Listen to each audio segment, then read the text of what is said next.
She emerged like a silent hurricane on the global music scene. Low voice, half-closed eyes, lyrics filled with anguish and symbolism. Billie Eilish quickly ceased to be just a singer and became an enigmatic icon. But what lies behind this seemingly apathetic figure, always wrapped in shadows and silence? Her music videos show more than just an alternative aesthetic. There is a symbolic repetition that suggests something more. Something pulsing behind the cameras, and perhaps not under her control. Between the whispers of her songs and the almost mechanical gestures of her public appearances, a theory gained traction in the hidden corners of the internet. Billie would be a channel for an entity known as the Whisperer, a hidden presence linked to the symbolism of isolation, silence, and emotional control. But what really lies behind the figure of Billie Eilish, and who, or what, might be trying to communicate through her? Welcome to another night, where mysteries never sleep. I'm Midnight, and this is 7 Nights. Before we begin, I'd like to ask for your help. Like the video, comment, and subscribe to the channel. It's just a click, but it makes a huge difference for YouTube to deliver these videos to more people, and for me to keep bringing this content to you. I'm counting on you. Let's get into the video.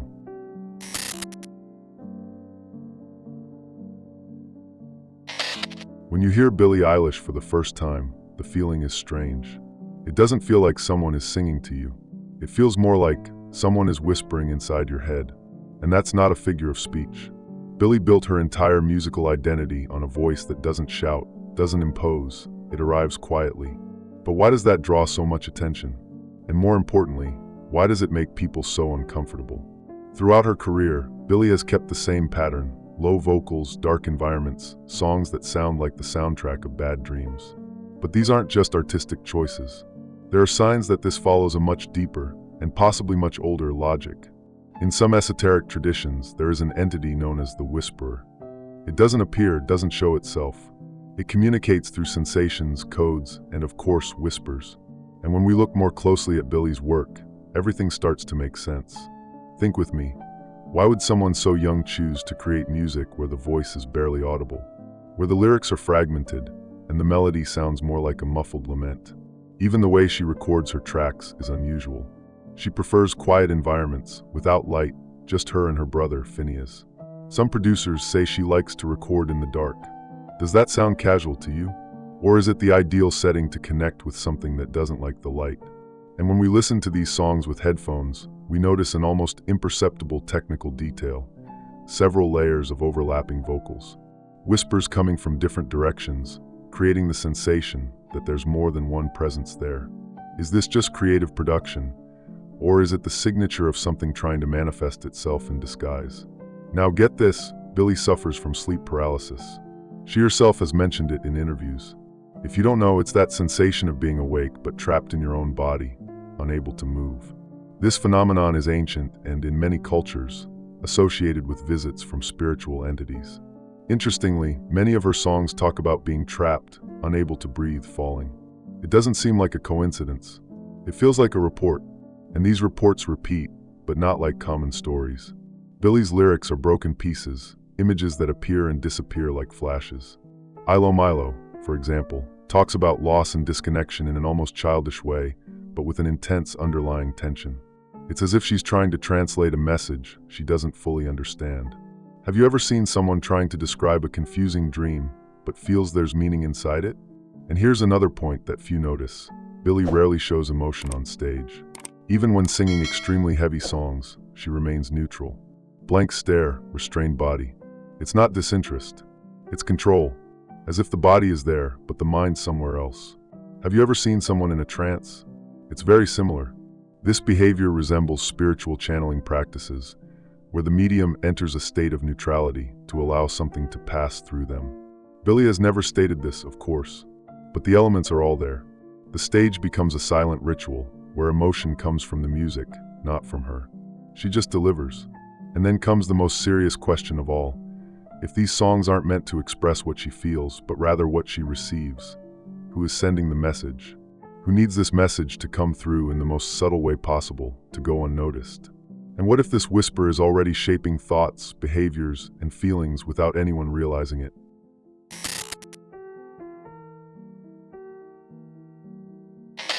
If you've watched the music video for Bury a Friend, You know what I'm talking about. That's not just a music video. It feels like a visual confession.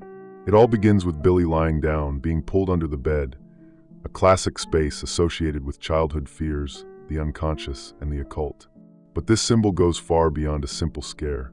Under the bed, in the silence of night, is where secrets appear, where the whisperer, according to esoteric texts, usually operates.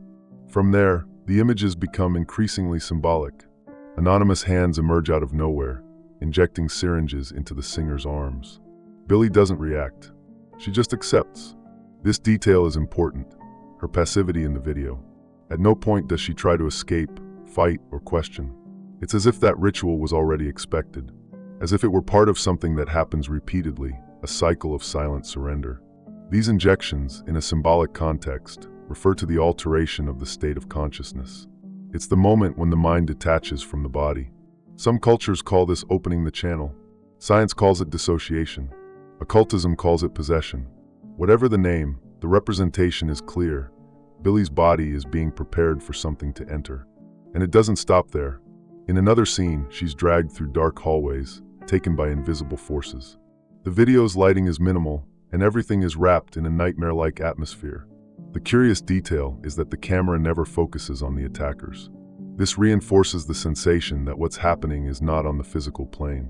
It's something internal, mental, or spiritual. The absence of faces makes the tormentors universal, as if they were impersonal entities, part of a hidden mechanism. Did you notice that at no moment does she scream or show fear? Even in the face of violence, Billie keeps a distant gaze, as if she were already far away. This matches what we talked about earlier, emotional detachment. But here, it's visual. The video shows a Billie disconnected from her own body, almost as if she's no longer there. This is where the theory of the whisper gains more strength.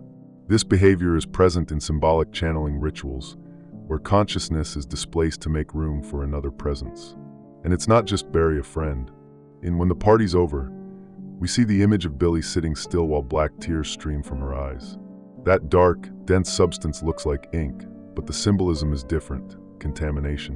What flows from the eyes is not sadness. It's something that's inside and needs to come out. In some occult circles, black tears symbolize an excess of non-human spiritual energy in the physical body, when the channel can no longer bear it. In All the Good Girls Go to Hell, Billie appears covered in oil with burned wings falling from the sky. The message is heavy. Fallen angels, according to apocryphal tradition, don't fall by accident. They fall when they choose forbidden knowledge, when they break the rules of a world that preferred to keep them blind. Could this be a metaphor for Billie herself, or for the being that inhabits her? These three clips form a kind of unofficial trilogy. Each one represents a stage in the process: opening, manifestation, and fall. It's not hard to see a parallel with ancient initiation rituals, where the initiate is first broken, then incorporated, and finally confronted with the consequences of the revelation. Billie, in this context, would be more than an artist. She would be the protagonist of a rite being shown, piece by piece, to millions of viewers. And what if this ritual is being broadcast precisely to be normalized? If these disturbing images are more than art, and actually visual codes of a story being told in layers, for those who know how to decipher it, the use of shadows, empty eyes, and the constant presence of doors, hallways, and mirrors in the videos is not random. These are ancient symbols of passage between worlds. Portals. The video for Bury a Friend, then, can be seen not as a nightmare, but as a transition, an audiovisual portal. And what happens when millions of people watch this portal at the same time?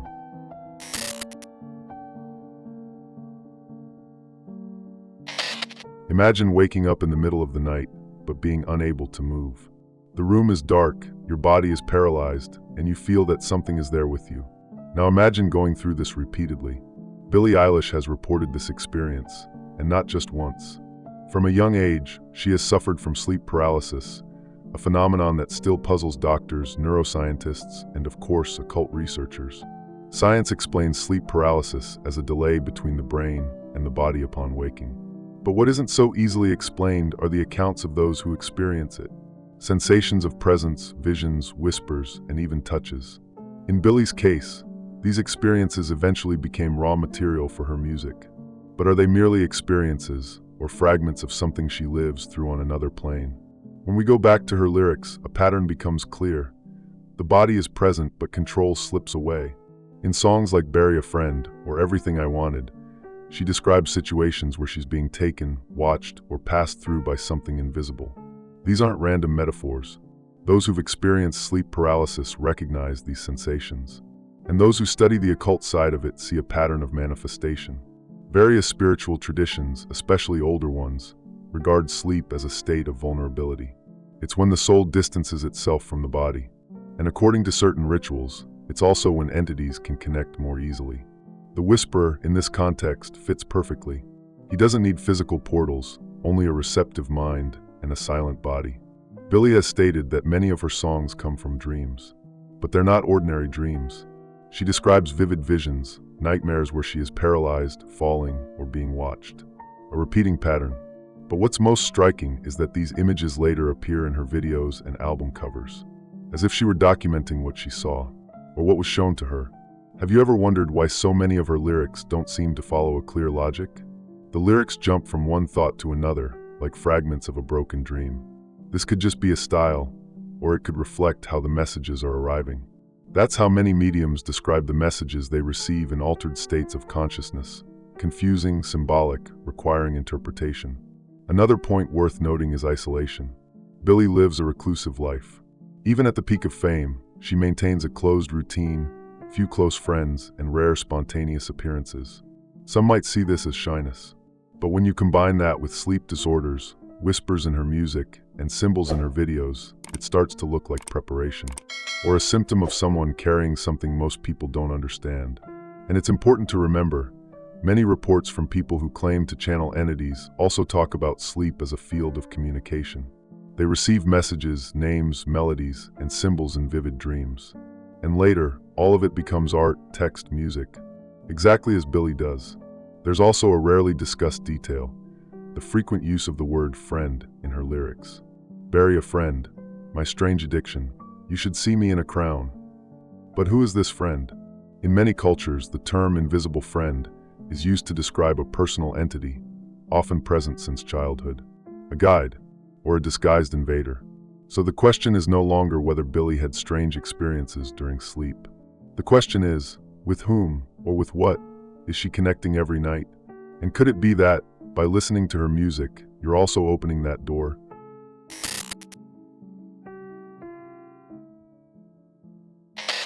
From the beginning of her career, Billie Eilish made it clear that she didn't want to be like other pop artists.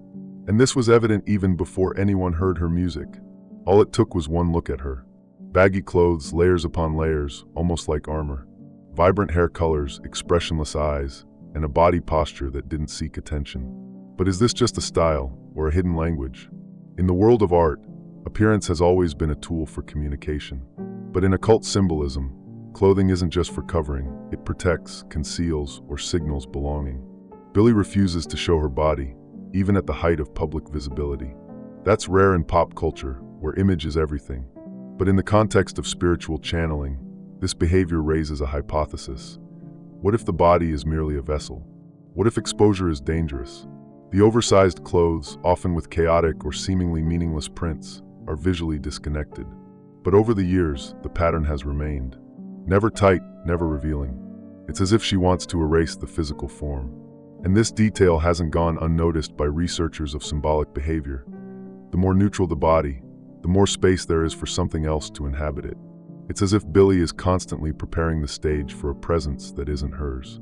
Now let's talk about the hair. Neon green, electric blue, jet black, platinum blonde. None of these choices are subtle. And all of them are tied to very specific archetypes. Green, for example, symbolizes transition and mutation. Black represents the absolute, the unknown, what consumes. Platinum blonde, adopted recently, refers to rebirth, but also to emptiness. What do these changes say about what's happening inside? And what about the eyes? Few people mention it, but Billie's gaze, even when she's smiling, carries an absence. It's not sadness. It's as if the mind is far away, looking at something no one else can see. Body language experts point out that this type of gaze, fixed, unfocused, with slightly drooping eyelids, is common in dissociative states. But some ancient records of channelers describe the same kind of gaze during manifestations. Have you noticed that in almost every photo shoot, she rarely looks directly at the camera? When she does, it's a blank stare. When she looks away, it's as if she's avoiding being captured. Some theories claim that the eyes are portals for energy to enter and exit. Is she trying to protect something or prevent the entity behind the gaze from being identified? Another curious point is the accessories. Chains, graphic symbols, inverted crosses, ambiguous phrases. In some music videos, she appears in outfits reminiscent of ceremonial garments. All of this might seem like fashion, but when patterns repeat and the messages become visual, it starts to resemble coding. And in theories of symbolic manipulation, coding is everything. There's also a contrast between public moments and more spontaneous footage. In home videos, Billie behaves differently, more lively, more connected. But at events, red carpets, interviews, the body is there, but it seems to operate on its own rhythm, as if something activates only in certain situations, or in front of certain cameras. The most impressive thing is that this pattern hasn't changed over time. It's not a phase. It's a consistent visual identity that, instead of evolving, seems to revolve around cycles, around phases, as if she's being shaped to reflect, in each period, a different aspect of what lies behind the image. And then the question becomes inevitable. Is Billie showing us who she is, or what inhabits her?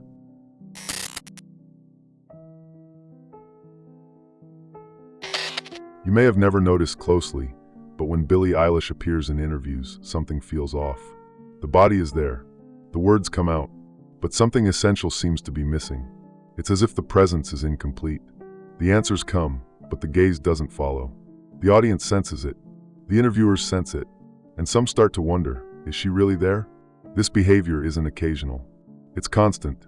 On TV shows, behind the scenes, at live events, Billie seems to float in a state between attentiveness and disconnection. There are strange pauses, automatic responses, and often a facial expression that doesn't change, even in the face of personal, emotional, or provocative questions. Is this just shyness? Or is it a form of control? Some behavioral experts say that this type of demeanor is typical of people who've experienced trauma. But others, in esoteric circles, suggest something else, spiritual dissociation. When the body keeps functioning, but consciousness is partially absent. In certain rituals, this temporary absence is a sign that another presence is taking over communication. Billie, in this sense, acts as if she's following a protocol. And this becomes even more evident when we compare her interviews with the content of her songs. In the lyrics, she is intense, dark, even disturbing. But in person, she seems disinterested, as if none of it came from her. The question becomes inevitable. If she doesn't emotionally connect with what she wrote, who does? One of the most striking moments was when she was asked about the meaning of one of her deepest lyrics. She replied with a simple, "I don't know. No irony, no more." Just disinterest. For many fans, it was confusing. For others, it was a sign. What Billie sings may not have come from her conscious mind. Perhaps she is merely the channel through which the message passed. There's also the matter of the pauses. In various interviews, Billie freezes. She goes silent for long seconds, as if she's listening to something the audience can't hear. She looks down, then returns with a short answer, almost always out of sync with the question. This doesn't happen with most artists, and it certainly doesn't happen by accident. What's most intriguing is how comfortable she seems in that state. She doesn't try to fill the silence, doesn't force a smile. It's as if she's used to being there, but not entirely. This type of split presence appears in many accounts of people who claim to channel spiritual messages. The body performs basic functions, but the essence is engaged in another process. At some public events, there are video recordings of Billie simply shutting down in the middle of an interaction. She stops responding, looks away, and enters a state of bodily rigidity that lasts for seconds. Then she returns, without explanation. It's subtle, but those who pay attention can see the pattern. What happens in those seconds? There are also accounts from people close to her. Some crew members have said in veiled interviews that Billie sometimes disappears on the inside, as if something takes over the environment. The mood changes, the energy shifts. The accounts are vague but consistent. And in the middle of this scenario, the figure of the whisperer resurfaces. The one who inhabits silence, speaks without being heard, and manifests behind the eyes. If you observe these appearances closely, you'll notice that the artist Billie and the public Billie seem like two different people, or perhaps two sides of the same body. One that lives, and another that communicates something far beyond human understanding. Are we watching a performance? Or witnessing a real process that most prefer not to see?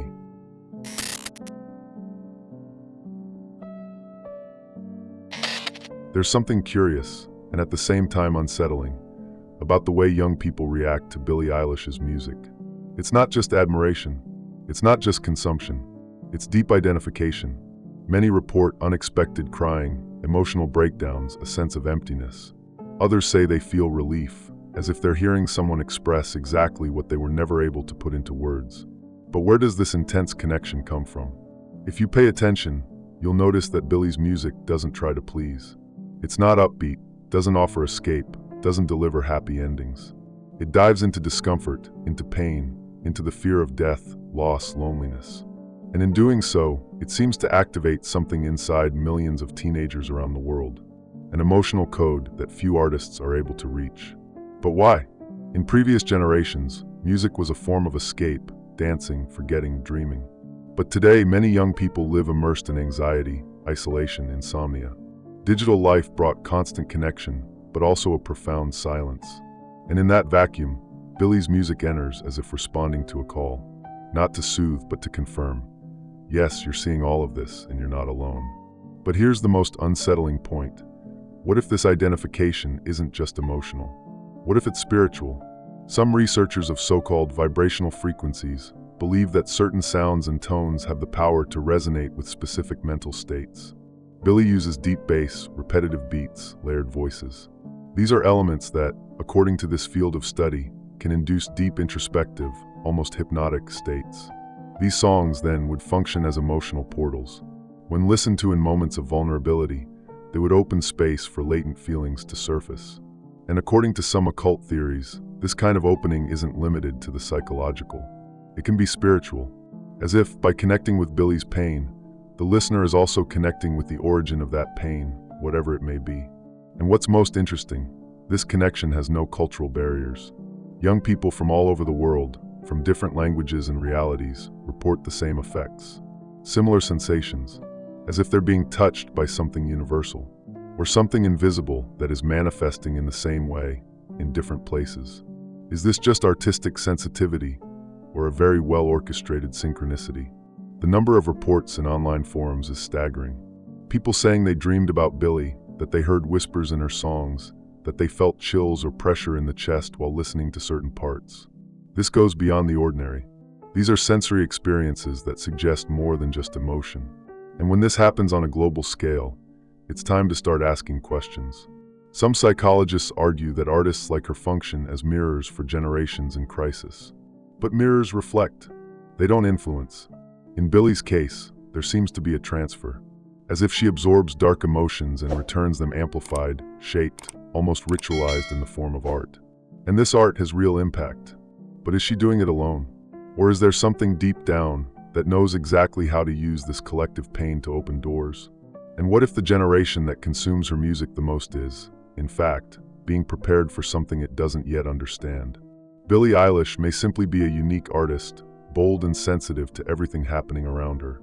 But she might also be something more, a figure built, or chosen, to translate emotions that didn't originate solely from human experience. The repetition of symbols, the whispers, the empty eyes, the visual rituals, none of it seems accidental. There is a message being delivered, in silence, to an entire generation. And it's being heard, not with the ears, but with the unconscious. This story is just one piece, and one day, maybe you'll see the entire puzzle. If this made you think, subscribe, like the video. It helps the channel grow. Don't forget to share it, because more voices mean more discoveries.